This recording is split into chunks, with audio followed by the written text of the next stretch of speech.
اس بات سے کیا مطلب ہے؟ آپ جانے لگے اس نے بات دی حسن آپ کون ہے آواز بتا تو دیجیے. امام حسن نہیں بولے.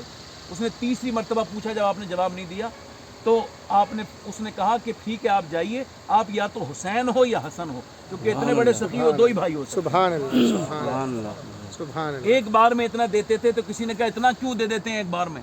تو آپ نے فرمایا ہماری ماں نے ہم سے کہا تھا اگر کوئی تیرے دروازے پہ مانگنے والا پھر فقیر رہ جائے تو کیا عطا کیا, ایک بار میں اتنا دے دے کہ بھیک مانگنے والا بھکاری نہ رہے بلکہ وہ سلطان ہو. سبحان اللہ. یہ امام حسن جب شہید ہوئے تو آپ کی شہادت بڑی پردرد ہے, مگر ایک میسج وہاں سے ملتا ہے. امام حسین نے کہا کہ آپ بتائیں کس نے آپ کو زہر دیا؟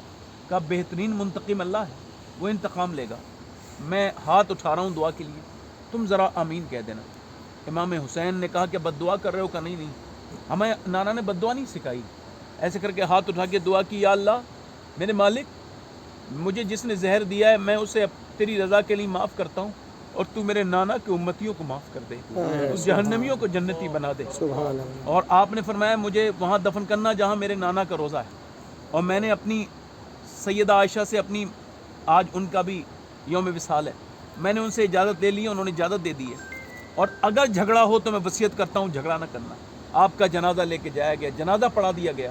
پھر جب دفن کرنے کی بات ہوئی تلواریں نکل گئیں. امام حسین نے بھی تلوار نکالی. ابو ہریرہ نے فرمایا آپ کے بھائی کی یہ وصیت یاد نہیں کہ اگر یہ لوگ مجھے دفن نہ ہونے دے مروان تو پھر مجھے میرے امی کے قدموں میں دفن کر دینا.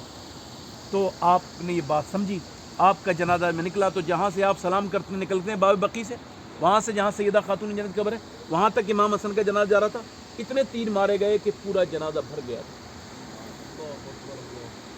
یعنی صرف وہ کاندھوں پہ نہیں بٹھا لے گئے.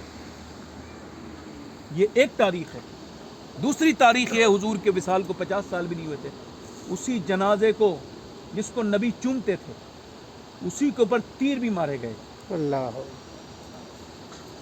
یہ بھی تاریخ ہے کہ جس جگہ وہ پیدا ہوئے